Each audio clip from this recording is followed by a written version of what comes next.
तो उस पप्पू यादव जी के उस बयान के बाद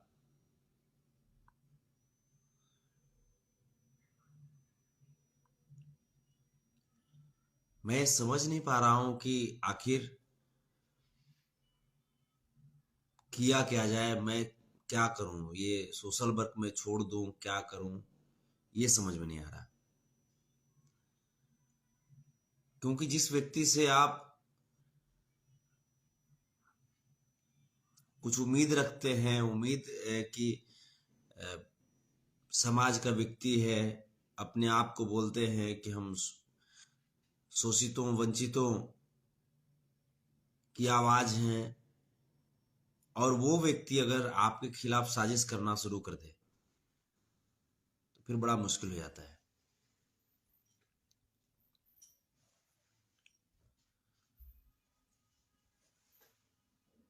पप्पू यादव जी की इस बयान का असर मेरे पे कुछ ऐसा हुआ है कि जिन लोगों को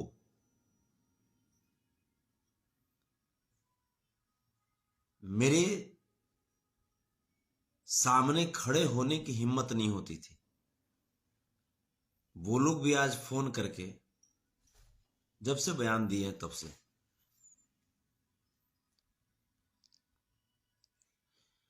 कुछ भी बोले जा रहे हैं,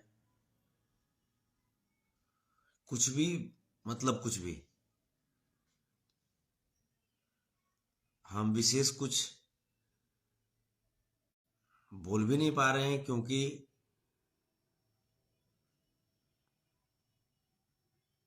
यहां लड़ाई अपनों से हो गई।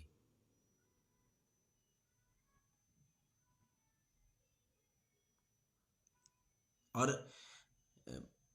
जिस बारे में आदरणीय पप्पू यादव जी जो बोल रहे थे कि वो बहुत गाली देता है, वो गलत करता है, ये करता है, आखिर अपने बारे में क्यों नहीं सोचते हैं? आप क्यों मेरे पीछे पड़ गए हैं? क्या मतलब है? आप एक जमींदार व्यक्ति ठहरे, हम एक फकीर व्यक्ति ठहरे, आप उम्र में हमारे पिता तुल्य हैं, हम आपके पुत्र जैसे हैं। आप अपने लेवल पर लड़ाई कीजिए ना। हम जीवन में कभी आपका कंपटीटर मैं खुद को नहीं मानता हूं, और कंपटीशन मुझे किसी से है ही नहीं। हमको किसी से कंपटीशन नहीं करनी सर। संतोष रेणु यादव का कंपटीशन खुद संतोष रेणु यादव से होता है। मैं प्रतिदिन इस बात से खुद को कंपटीशन करता हूं कि आज मैंने किस हद तक समाज को मजबूत करने में अपना योगदान दिया है, तो कल इससे कुछ ज्यादा देना है। हमारी कंपटीशन का तरीका मेरी खुद से होती है। आप बिल्कुल बिल्कुल भिन्न है। मैं आपको सिर्फ एक गार्जियन के तौर पे मैं मानता हूं। बाकी आप पॉलिटिकली क्या है, कैसे लीडर हैं, कैसे क्या है, वो पूरी जनता जानती है, और जनता उसका जवाब जब आप चुनाव लड़ते हैं उस वक्त दे देती है। जिस वक्त आप चुनाव लड़ते हैं ना सर, तो चुनाव रिजल्ट का जब घोषणा होता है ना, तो उस वक्त जनता जवाब दे देती है कि आप कैसे लीडर हैं। उससे बढ़ करके कुछ नहीं होता सर। उससे बढ़ करके रिजल्ट क्या मिल सकता है?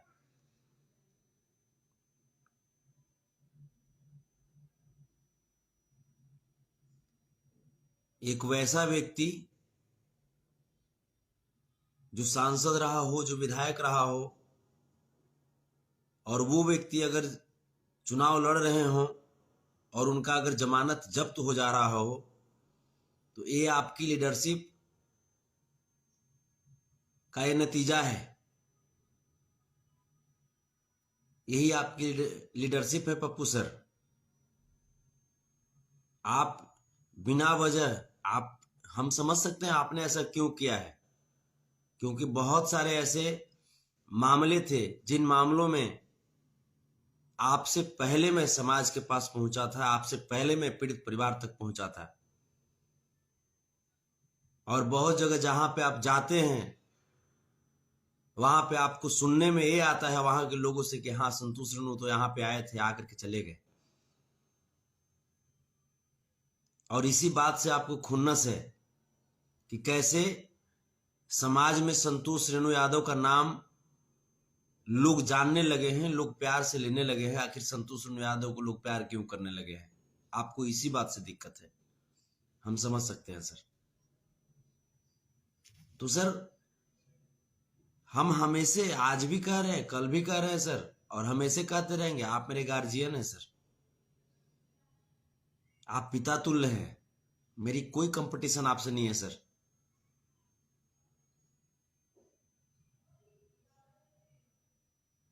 मैं आपके कंपटीशन करने की इच्छा रखता ही नहीं हूं सर। किसी से मुझे कोई कंपटीशन नहीं, मेरी खुद की कंपटीशन। पर डे मैं खुद को मैं अपना कंपटीटर बनाता हूं, और अपना कंपटीटर बनाते हुए मैं सर आगे की ओर बढ़ता रहता हूं। किस बात की कंपटीशन सर? हमारा आपका कोई मेल नहीं है सर।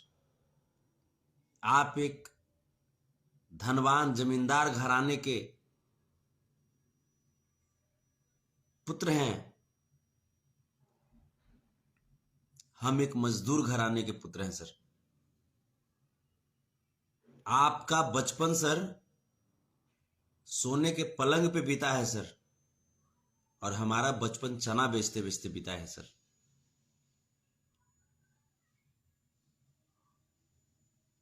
आप बचपन में इंग्लैंड, फ्रांस, अमेरिका, जर्मनी पढ़ाई किए होंगे सर, क्योंकि आपके पास धन संपत्ति की कमी नहीं होगी।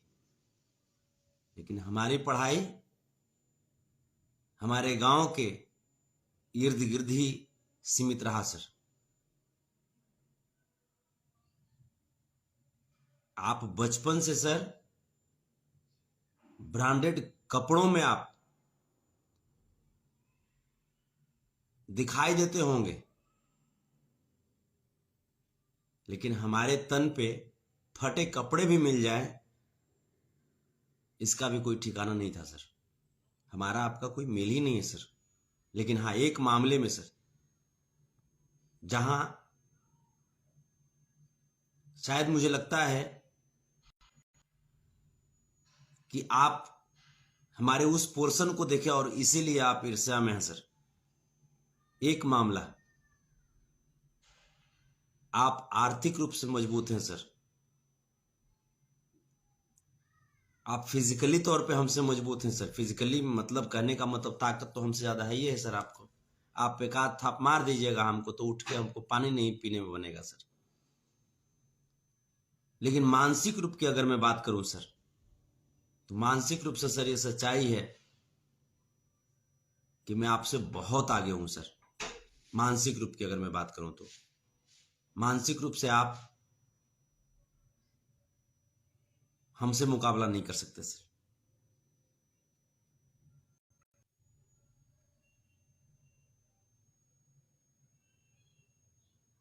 क्योंकि आप सर लोगों के पास जाते हैं वोट पाने के लिए सर। आप पॉलिटिकली अप्रोच लेकर के लोगों के पास जाते हैं सर, पॉलिटिकली थॉट के साथ जाते हैं सर। लेकिन हम कोई राजनीति करने के लिए नहीं जाते सर। पता नहीं इसके बावजूद आप हमारे ऊपर टेढ़ा निगाह क्यों किए हुए हैं, यह हमको समझ में नहीं आता। आप अपना काम कीजिए ना सर। आप ही को तो देख करके हम भी बहुत कुछ सीखे हैं। आज ना आप बहुत अपने आप को कहने लगे कि बहुत मृदुभाषी आप हो गए सर। आज के 20 साल पहले आप क्या थे ये छिपा हुआ नहीं ना है सर। आप भी लोगों से कैसे बातें करते थे ये छिपा हुआ तो नहीं है सर। छिपा हुआ नहीं है। आप हमको गालीबाज कहते हैं ना सर। लोग आज के 20 साल पहले आपको गोलीबाज कहते थे। अब गालीबाज और गोलीबाज की बात करें,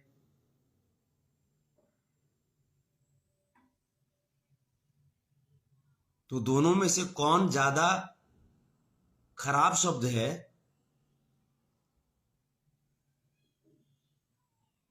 एक गाली देना, एक गोली मारना, ये दोनों में कौन ज्यादा संगीन अपराध है?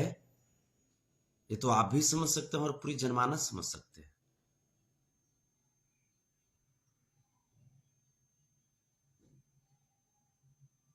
और ये तो बहुत 20 साल, जो आपकी जो गोली मारने वाली जो भावना है सर, ये 20 साल की भी नहीं है। ये तो बहुत इधर कटिहार का मामला। कटिहार आप भी गए थे सर, कटिहार मैं भी गया था। आप जब कटिहार गए थे सर, तो कटिहार उस गांव में आपने कुछ नहीं बोला सर, क्योंकि कटिहार उस गांव में शायद आपको लगा कि यहां कुछ बोलेंगे तो कुछ प्रॉब्लम हो सकती है। फिर आपने कटिहार आकर के प्रेस कॉन्फ्रेंस किया, और प्रेस कॉन्फ्रेंस करके भी समाज को गलत दिशा में मोड़ा सर। मैं कभी समाज को गलत दिशा में नहीं मोड़ता हूं सर। आपको याद होगा, कटिहार प्रेस कॉन्फ्रेंस करके आपने कहा कि जो व्यक्ति मोहना ठाकुर को गोली मारेगा उसको 2 लाख रुपया देंगे। हम समझ सकते हैं सर, गोली मारने वाला सर, आपने क्या कहा कि जो व्यक्ति उसको गोली मारेगा मोहना ठाकुर को उसको 2 लाख रुपया देंगे। गोली मारने वाला सर कोई संत तो नहीं ना होगा सर। जिस व्यक्ति से भी आप गोली मरवाते, आप क्या शिक्षा दे रहे थे? कि लोग अपराधी बन जाएं? आपकी इस स्टेटमेंट का क्या मतलब होता है सर? आपको मारना था गोली, आप खुद क्यों नहीं मार रहे थे सर? क्या आपके बाजुओं में ताकत नहीं रही? क्या आपके बाजुओं में ताकत नहीं रही सर? फिर आप दूसरे को गोली मारने या ये प्रलोभन कि कोई गोली मारेगा उसको 2 लाख रुपया देंगे, ये कहां की बातें हैं सर? ये कहां तक सच है? ये कहां तक सही है? ये कहां तक संवैधानिक स्टेटमेंट हो सकता है सर? तो मतलब आप किसी को गोली मरवा रहे हैं वो संवैधानिक हो गया सर, और हम किसी को गाली दे दिए तो वो असंवैधानिक हो गया। आपके जजमेंट करने का पैरामीटर क्या है सर? किस पद्धति से आप जजमेंट करते हैं?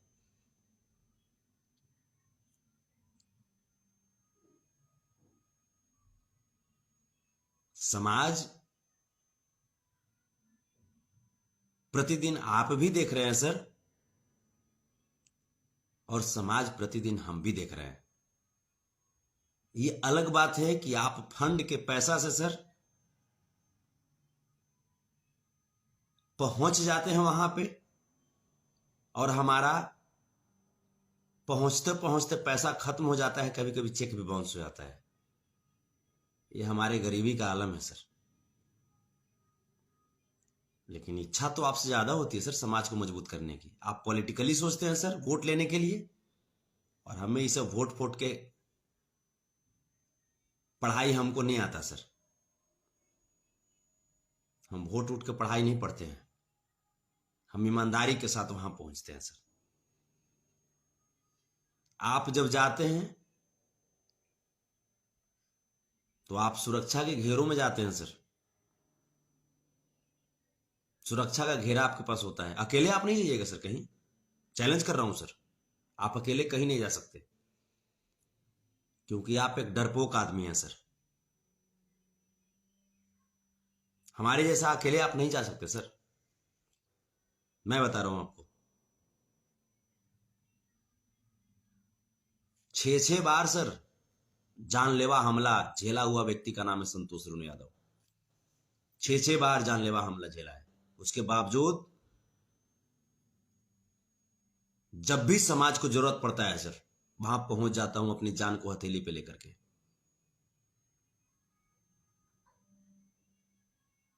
ना कोई मीडिया कवरेज बनती है, कुछ नहीं। कब कहां संतोष रेणु यादव को मार करके फेंक दिया जाएगा, कोई कोई अता पता नहीं। लेकिन आपके पास तो सर आपके सरकारी सुरक्षा कर्मी हैं, तमाम लोग हैं, आप खुद इतने सक्षम हैं कि आप 20, 50, 1000 बॉडीगार्ड रख सकते हैं।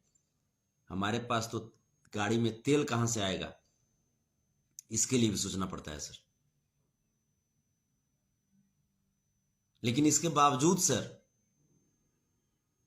हम जिसके लिए लड़ रहे हैं, जिस समाज के लिए लड़ रहे हैं सर, हमारा ऐसा मानना है कि आप भी उसी समाज में आते हैं सर। हमारा ऐसा मानना है, क्योंकि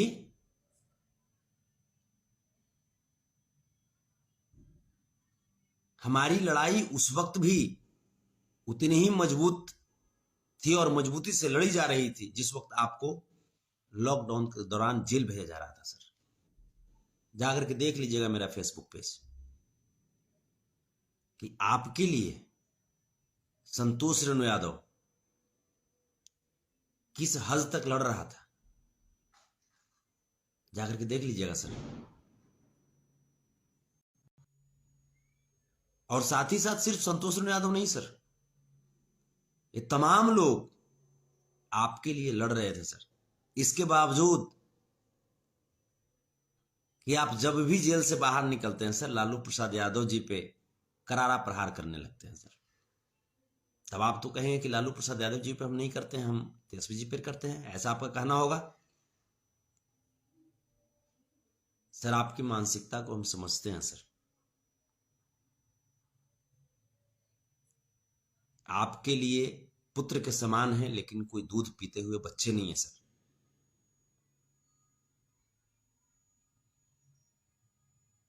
और रही बात कि एक आपकी दुनिया है सर, आप अपनी दुनिया में मस्त रहते हैं सर, तो एक हमारी भी दुनिया है सर, हम भी अपनी दुनिया में मस्त रहते हैं। एक दो बार मदद के लिए आपके दरवाजे पे मैं गया भी हूं सर, लेकिन अपनी खुद की मदद के लिए नहीं, खुद की मदद के लिए नहीं सर, सामाजिक मदद के लिए। लेकिन आपने वो भी नहीं किया था सर। अगर किया है तो बताइए, अगर आपने किया है तो बताइए। आप कहते हैं कोई संतोष रेणु यादव, आप बोल रहे थे ना कि एक संतोष रेणु यादव है जो कोई ऐसा यादव सेना या यादवी सेना, यदुवंशी सेना कहने में सर तकलीफ हो रहा था क्या? यदुवंशी सेना कहने में तकलीफ हो रहा था आपको? सर यदुवंशी सेना का राष्ट्रीय अध्यक्ष हूं सर, और ये संगठन हमारे आदरणीय माननीय श्री तेज प्रताप यादव जी की संगठन है सर।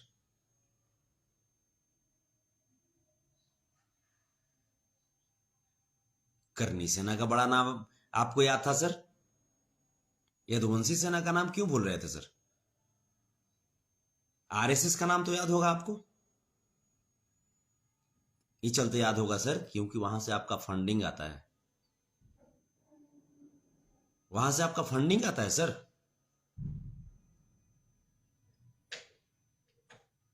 तो नाम आप क्यों नहीं लेंगे? नाम तो आपको याद रखना पड़ेगा।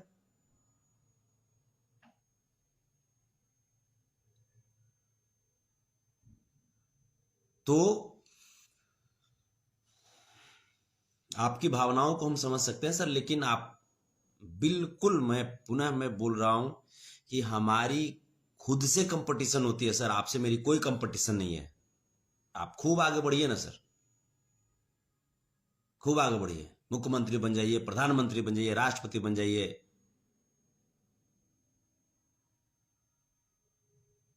हमारी आपसे कोई कंपटीशन नहीं है सर, हमारी खुद से कंपटीशन होती है।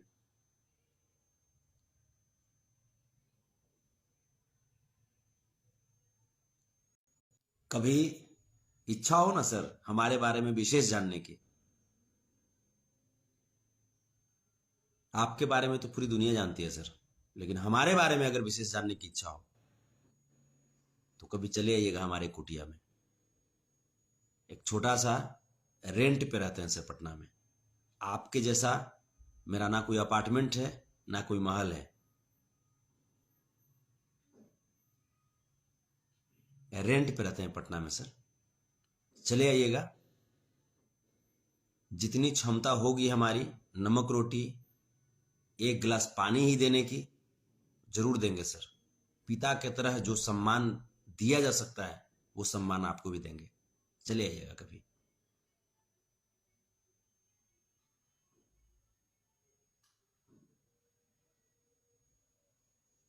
लेकिन एक बात जो अगर आप सोच रहे होंगे कि शायद संतोष रेणु यादव को ऐसा बोल करके और एक आध दो केस दो चार गो करवा करके और संतोष रेणु यादव को शांत कर देंगे, गलत सोच रहे हैं सर आप। गलत ट्रैक पे आप चले गए सर। दूसरा मिट्टी का बना हुआ है संतोष रेणु यादव, मार दीजिएगा आप, मरवा दीजिएगा, शांत तो नहीं कर सकते सर, शांत तो नहीं कर सकते। क्योंकि मैं अपने आप को आजाद कर रहा हूं सर, अपने आप को आजाद मानता हूं। 15 अगस्त 1947 को जब देश आजाद हुआ ना सर भारत, तो पूरी भारतीयों की आजादी नहीं थी सर। उस वक्त सिर्फ 14% को आजादी मिला था सर, सिर्फ 14% को। 86% लोग आज भी आर्थिक और सामाजिक गुलामी में अपनी जिंदगी को जीते हैं सर।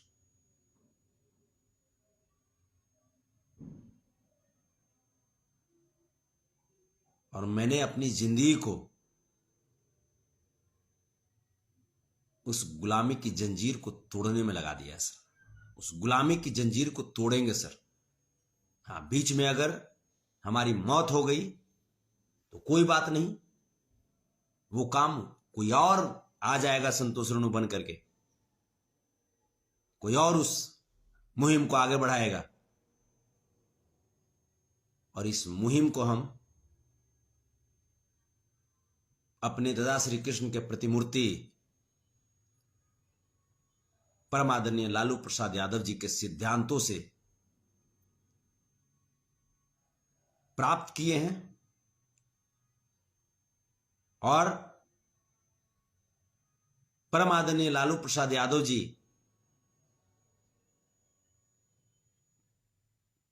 की लड़ाई को आगे बढ़ाते हुए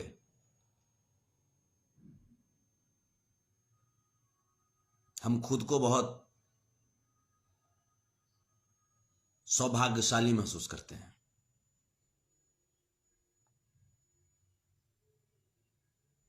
चौदह और 86 बहुत आप बोल रहे थे सर, तमाम चीजें हैं सर। आपको 14% पर जब हम बोलते हैं तो बहुत तकलीफ होती है ना। मैं आपको बताऊं सर, पुष्पेंद्र यादव झांसी, पुष्पेंद्र यादव का फर्जी एनकाउंटर करने वाला पुलिस पदाधिकारी 14% से, दलित महादलित समाज की बेटी आशा 19 वर्षीय बच्ची, हाथरस हत्याकांड आपको तो मालूम ही होगा ना सर, कि भूल गए? उस दलित महादलित समाज की बेटी को गैंग रेप करने वाला 14%। गैंग रेप करने के बाद जब बच्ची की मौत हो जाती है, मौत बोले तो उन लोगों के नजर में, डॉक्टर के नजर में नहीं सर, डॉक्टर के नजर में वो एक दुर्गा थी, वो एक ऐसी सबला बेटी बन चुकी थी, वो एक ज्वाला बन चुकी थी जिसके आग में न जाने कई अत्याचारियों का दफन हो जाता, दहन हो जाता सर, लेकिन उसको जान करके मार दिया गया। हाथरस कांड तो याद ही होगा ना सर। उसकी डेड बॉडी को सर उसके परिवार वालों को नहीं दिया गया था। कैसे बर्दाश्त करते हैं सर आप? और उस बच्ची को जिंदा पेट्रोल छीट करके उत्तर प्रदेश के पुलिस पदाधिकारियों के द्वारा जलाकर राख कर दिया जाता है सर। और वो पुलिस पदाधिकारी भी 14% वाले ही थे सर। जानते हैं कि संतोष रेणु क्यों लड़ता है? कभी बैठिए ना सर फुर्सत में, छोड़िए ना राजनीति, कितना कीजिएगा। आइए कभी इंसानियत के लिए बैठते हैं, आइए बैठते हैं सर।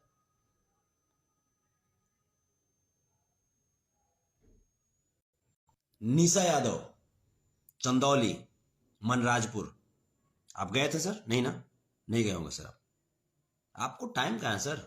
आपको तो बिहार में सर खाली वोट लेना है ना, आपको वोट लेना है ना।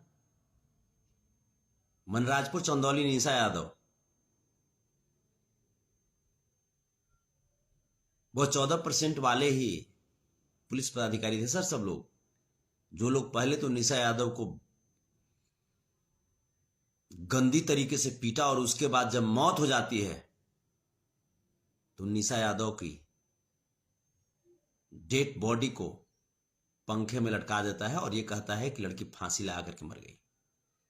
वो भी 14% वाले ही थे सर। शिवहर में दलित महादलित समाज के 2 सगे भाइयों की हत्या एक ही दिन किया गया। नामजद अभियुक्त 14% में से हैं सर। कान खोल के सुनिएगा सर, सब आप लिस्ट कर लीजिए, टोटल आप लिस्टिंग कर लीजिए। अगर एक भी बात मेरी गलत होगी तो फिर आप कह दीजिएगा। औरंगाबाद सुजीत मेहता हत्याकांड, नामजद आरोपी 14% में से हैं सर। लिस्ट है सर, लिस्ट आप जारी कीजिए। अगर मैं कहीं गलत हूं तो आप एक आध को बता दीजिए। शिवहर सुबोध राय हत्याकांड में जो भी नामजद अभियुक्त हैं सर, वो भी 14% में से।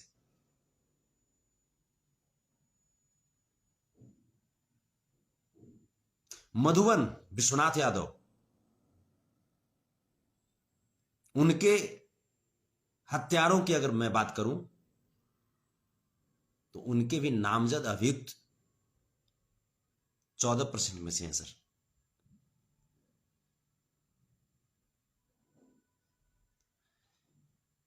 एक और मैं बात करूं, दुधा मठिया, मझौलिया दुधा मठिया,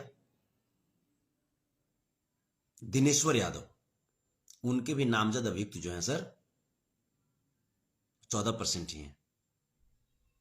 14% की आप वकालत कर रहे हैं ना सर, कीजिए ना, कीजिए वकालत। आइए ना, बैठिए ना सर, क्या दूर दूर से बात करते हैं, बैठिए। अगर मैं गलत हूं तो कान के ऊपर लगा दीजिए मेरा, मैं आपका पुत्र हूं सर, आप पिता तुल्य हैं, गार्जियन आप हैं। ये अधिकार आपको नहीं तो किसको होगा सर? 14% की बात करते हैं सर।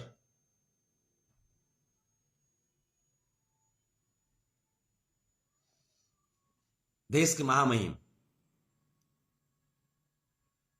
रामनाथ कोविंद जी अपनी पत्नी के साथ उड़ीसा के मंदिर में जाते हैं दर्शन करने के लिए। उनको मंदिर में जाने से रोक दिया जाता है।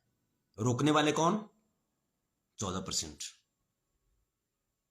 तत्कालीन मुख्यमंत्री बिहार के, अगर बिहार की आप बात करते हैं तो बिहार के तत्कालीन मुख्यमंत्री श्री जीतन मांझी जी जाते हैं दल सिंह सराय में, दुर्गा मंदिर में पूजा करते हैं।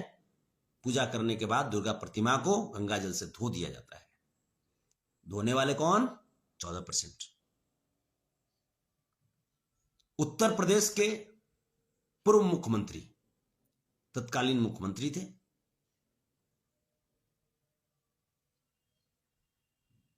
समाजवादी पार्टी प्रमुख श्री अखिलेश यादव जी।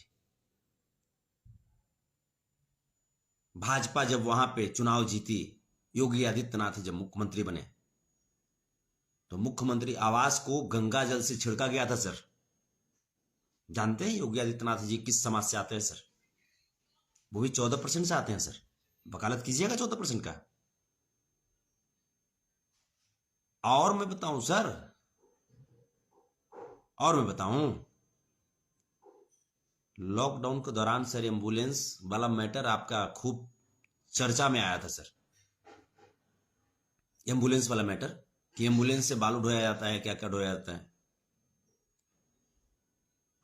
आप जिनकी बात कर रहे थे ना सर उस समय, वो भी 14% में से थे सर।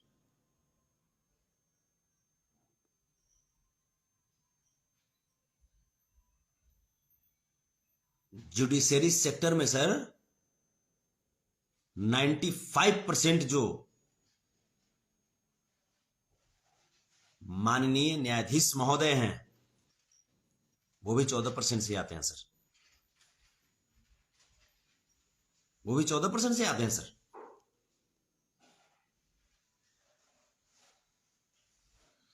बहुत लंबी लिस्ट है सर।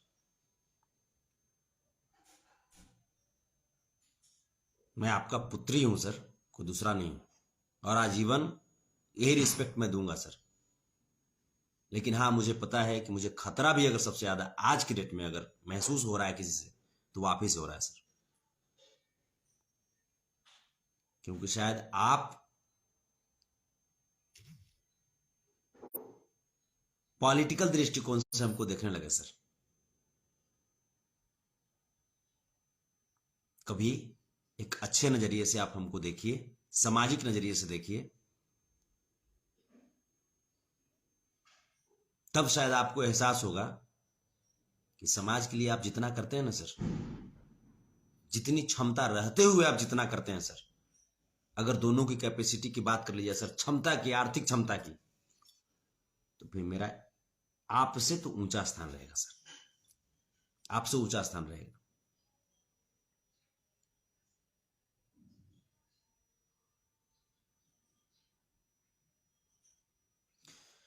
तो बैटरी भी कम हो गया। बात बहुत लंबी, बहुत लंबी। आइएगा सर फुर्सत में, बैठ करके बात करेंगे। आइएगा फुर्सत में, बैठ के बात करेंगे। बहुत तकलीफ है सर, बहुत तकलीफ है आपसे। आपसे ये उम्मीद नहीं थी सर, ये उम्मीद आपसे नहीं थी। छपरा मुबारकपुर वाले मामले में विजय कुमार यादव की बड़ा आप कुर्की जब्ती की बात कर रहे थे। कटिहार वाला जो जिस मोहना ठाकुर को आप बोल रहे थे कि कोई गोली मार देगा उसको 2 लाख रुपया देंगे, अगर मान लीजिए आपके बात में अगर ये कोई यादव का लड़का या कोई बैकवर्ड समाज, कोई ऐसी समाज या अल्पसंख्यक समाज का लड़का मार ही देता अगर मोहना ठाकुर को, तो फंस तो गया था वो सर, जो मारने वाला था वो तो फंस गया था। आप उसके घर का प्रवासी तो नहीं चला देते सर? ईमानदारी से आप कहिए, प्रवस्ती चला देते सर? नहीं ना। आपका तो पॉलिटिकल स्टेटमेंट था, आपका राजनीतिक रोटी सेका जाता, जो बेचारा फंसता वो फंसता। उसका घर का कुर्की जब्ती हुआ है कि नहीं हुआ है, इसके बारे में कभी बात आपने किया सर? नहीं किया सर, नहीं करेंगे। छपरा वाले मैटर में आप बोल रहे थे कि जो हुआ है उसकी बेटी को हम आजीवन गोद ले लिए हैं, पढ़ाएंगे, ये करेंगे, वो करेंगे। 86% में कितना तकलीफ है सर? आप हमसे लिस्ट लेना चाहिएगा, कितने को पढ़ाइएगा सर? 14% को आप काहे पढ़ाने के लिए कहते हैं?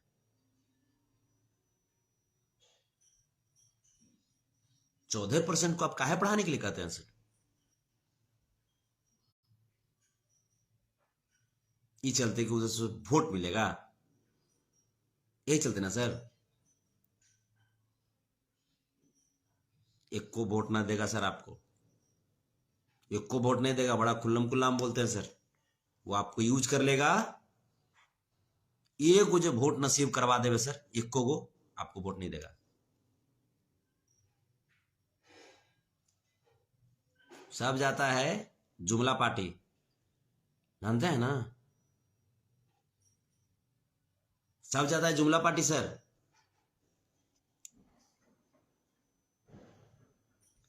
ये अगर सोचते हैं कि वोट मिल जाएगा, ये सब गलत फहमी में मत रहिएगा।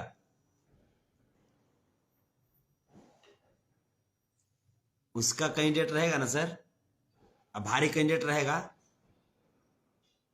तो वोट दे देगा। बाकी 86% को वोट देगा? नहीं, ये हो ही नहीं सकता सर, ये हो ही नहीं सकता। इस फेरा मत पड़िए। और अगर मेरे ऊपर अगर एफआईआर करने की बात आप करते हैं तो एक बार अपने भी स्टेटमेंट को जरा फिर से एक बार रिमाइंड करके सर सुन लीजिएगा। यदि हमको गाली देने पर अगर आप एफआईआर करवाने की बात करते हैं तो आप तो सीधे गोली मरवाते हैं सर। कटिहार वाला स्टेटमेंट आपको याद होना चाहिए।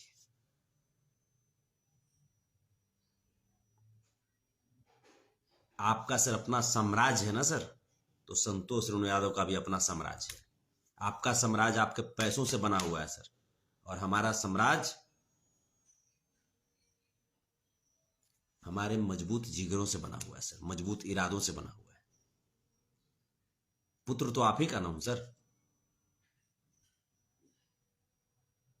पिता तो लाप हैं, पुत्र जैसा हम हैं। तो बेटा बाप से कमजोर कैसे हो सकता है सर? नहीं हो सकता। और निसंदेह मैं कहता हूं सर कि जब ठंडे पानी पी करके और जब आप सोचते होंगे संतोष रेणु के बारे में तो आपको गर्व तो जरूर होता होगा सर कि है कोई बेटा जो हिला के रख देता है। गर्व तो आपको होता होगा सर।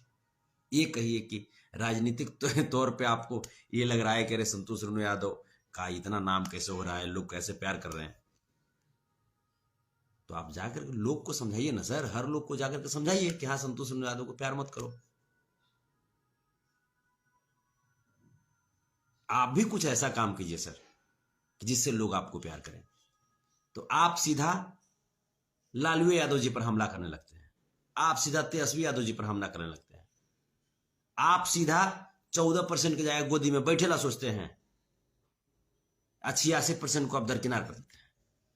बाबा साहब भीमराव अंबेडकर की मौत कैसे हुई सर, इसका कभी खुलासा आप करना चाहेंगे? खुलासा करना चाहेंगे आप सर?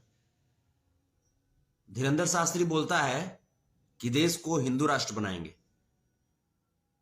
उसके ऊपर भी एगो एफआईआर कीजिए ना सर।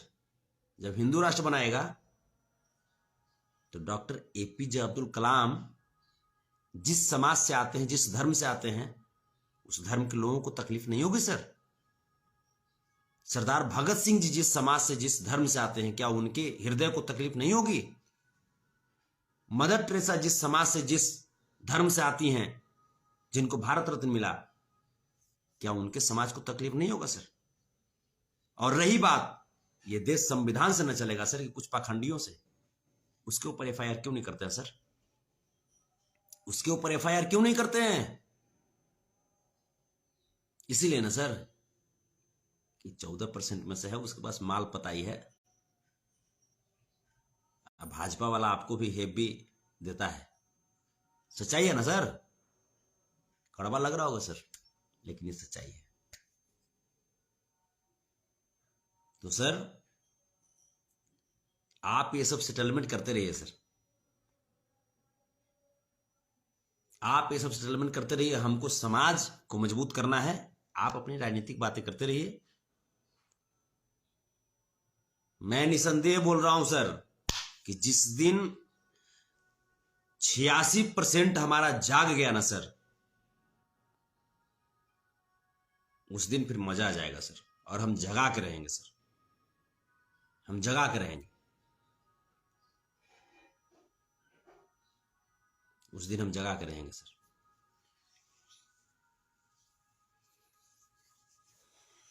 चलिए, बहुत बहुत धन्यवाद सर।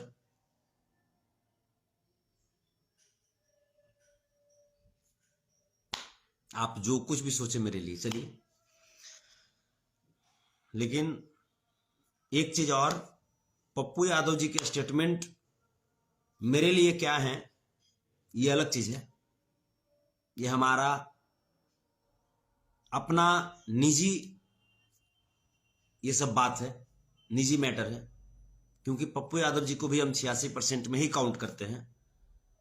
वो अपने आप को कहां रखते हैं ये हमको नहीं पता, लेकिन उनके इस स्टेटमेंट से कुछ लोग फुदफुदा गए हैं। उसको लग रहा होगा कि पप्पू यादव जी बोल दिए तो संतोष रेणु को बोलेंगे तो कमजोर हो जाएगा। नकिया में नथुनी पहना के तक दिनाधीन करा देंगे, समझा ना। विशेष पप्पू यादव जी के स्टेटमेंट के बाद उड़ो मत। अब विशेष हमारा भी फोन ज्यादा टिंग टांग मत करना, न तो धीन धान हम करा देंगे हम, ठीक ना। पप्पू यादव जी हमको क्या बोलेंगे, तेजस्वी यादव जी हमको क्या बोलेंगे, तेज प्रताप यादव जी हमको क्या बोलेंगे, अखिलेश यादव जी हमको क्या बोलेंगे, नीतीश कुमार जी हमको क्या बोलेंगे, है ना, चिराग पासवान जी हमको क्या बोलेंगे, जीतन राम मांझी जी हमको क्या बोलेंगे, अब्दुल बारी सिद्दीकी जी हमको क्या बोलेंगे, आलोक मेहता जी हमको क्या बोलेंगे। ये हमारा मामला है, ये 86% का मामला है, ठीक है। 14 रुपया वाला जरा ट्रिन मत करना हमारा बेर। जब ट्रिन जब करोगे ना तो हम धीन कराना शुरू कर देंगे। खेसारी लाल यादव जी का तबला सुने हो ना, हैं? बड़ा हिट हुआ था, तबला बजा देंगे बाबू, ठीक है। आदरणीय पप्पू यादव जी हमारे लिए पिता जैसे हैं। आदरणीय श्री तेजस्वी प्रसाद यादव जी, तेज प्रताप यादव जी हमारे लिए बड़े भाई जैसे हैं। आदरणीय यदुकुल शिरोमणि, सामाजिक न्याय के असली पुरोधा श्री लालू प्रसाद यादव जी हमारे लिए श्री कृष्ण के प्रतिमूर्ति हैं। अब तो परमादरणीय मुलायम सिंह यादव जी नहीं रहे दुनिया में, लेकिन उनकी आज भी सिद्धांत और स्मृति है, उनका उपदेश है, उनको मैं बलराम के रूप में मैं मानता था। बड़े भैया अखिलेश यादव जी, बड़े भैया चिराग पासवान जी, अब्दुल बारी सिद्दीकी चचा, आलोक मेहता चचा, ये लोग सब हम लोग अपने परिवार हैं, ठीक है। उड़ना मत, वरना हम लोग आपस में टन करेंगे। कहीं जो अगर विशेष अगर तुम लोग आए तो धर के रगड़ देंगे, ठीक है। चलते जो ट्रिन जो जब से आदरणीय पप्पू यादव जी का स्टेटमेंट जब आया था मेरे ऊपर एफआईआर करने की, तो तुम लोग ज्यादा ट्रिन कर रहे थे ना, इसे मत करना, पड़ जाओगे पेरा में, धिना देंगे धर के एक के बाद। जय श्री कृष्ण, कृष्ण जपो, राधे राधे, हर हर महादेव, जय बाबा साहब भीमराव अम्बेडकर।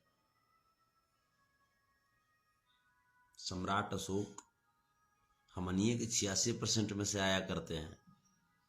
चक्रवर्ती राजा शुरू से रहा है, ज्यादा टिनटिनाना मत। चलिए, आप सबको प्रणाम, खुदा हाफिज, अपना ख्याल रखिएगा और आप लोग बस साथ दीजिएगा, आप लोग बस साथ दीजिएगा, बाकी कोई बात नहीं। पप्पू यादव जी बोले हैं तो गार्जियने हैं, उनको ऐसा लग गया हो कि संतोष रेणु कंपटीटर हो गया, लेकिन ऐसा कुछ नहीं। हाँ, एक चीज चाहेंगे कि आदरणीय पप्पू यादव जी 20% अपनी जो इनकम है ना, वो क्रम में से 20% हमको दीजिएगा, हमको अपने लिए नहीं, समाज सेवा के लिए। 80% से आप कीजिए और 20% आप हमको दीजिए। आज देखिएगा उसमें कंपटीशन कीजिए कि हाँ कौन अच्छा समाज सेवा करता है। अगर आपसे बेहतर नहीं किया ना सर, तो फिर एक पट्टी मोछ मुड़ाए घूमेंगे। आपको समाज सेवा करना नहीं आता है सर, नहीं करना आता है सर। आपको कहां पैसा देना है, किसको मजबूत करना है, ये आपको नहीं आता है सर। इसमें भी अगर आपको लगे तो आप आकर के हमसे सलाह ले सकते हैं सर। गार्जियन है आप, क्या दिक्कत है अगर छोटा बच्चा से भी सलाह लिया जा सकता है। कुछ हम भी आपसे सीखेंगे और कुछ हमारी भी बातों को आप एब्जॉर्ब कर पाएंगे। चलिए, बहुत बहुत धन्यवाद, प्रणाम। प्रणाम। आप सब इतना सहयोग में रहते हैं, इतना सपोर्ट करते हैं, इसके लिए बहुत बहुत धन्यवाद। हमारा ट्विटर हैंडल है संतोष ऋण यादव, उस पर भी हम बहुत सारी चीज़ें हम लिखते रहते हैं, उसको भी आप लोग फॉलो कर लीजिएगा। इंस्टाग्राम संतोष ऋण यादव के नाम से ही है। सब में एक एक फोटो लगा हुआ है, वो माला वाला फोटो लगा हुआ है सब में। चलिए, प्रणाम आप सबको, अपना ख्याल रखिएगा, बाय, टेक केयर, अल्लाह हाफिज, प्रणाम, जय श्री कृष्ण।